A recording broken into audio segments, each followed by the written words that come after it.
Hi, I'm Lindsay from Lindsay Elliott Coaching, and I want to bust a myth today. And that myth is that other people can make you feel something. Now, this is something that often my one-to-one clients are a bit resistant to at first. So they might struggle with the idea that someone can act in a certain way or speak to them in a certain way, and that isn't creating the feelings that are within them.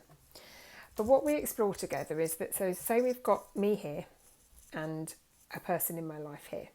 And if this person acts in a certain way or does something or says something to me, what I notice about that is that there's two really major things that will depend on how I respond to that. Number one is my own mood. So if I'm in a low mood, I'm much more likely to respond from that low level thought and feeling in a way that feels negative. And I'm much more likely to get quite blamey and victimy with them. The other thing that I notice is how that person acts and behaves only really resonates with me or creates a strong feeling if I believe that thing myself. So if someone were to criticise me or attack me or try to say something mean to me and I didn't believe it, then it's just going to buff off of me. If I'm in a good mood, it's just going to buff off of me. If the opposite is true, if I'm in a low mood or if it's something I actually believe about myself, it's going to hit me in a different way. Now, what we can see from this is, and I think if you look in your experience, you would really be able to see that that bit is true. So if that bit is true, then it's also true that nobody has any power to make me feel anything.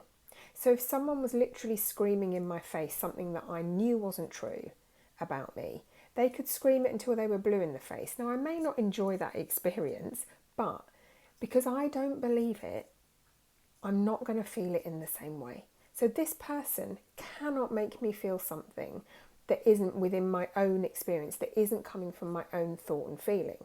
And we also know that someone could say something in quite an off-the-cuff way, in a way they didn't mean, and depending on how I'm feeling about that certain thing, I'm going to respond in a way that I might take it to heart. I might believe it's true, I might believe they are criticising me, and that's not at all what they meant. So what I'm trying to point to here is it's in the receiver where all of the power is.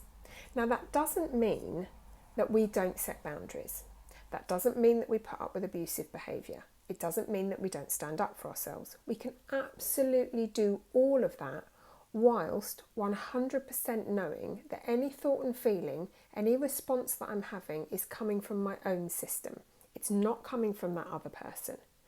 Because there is no freedom in believing that other people can make us feel something, because that means other people have to act in a certain way in order for me to feel okay, and we're always in victim mode, and we don't want that. Thanks for listening.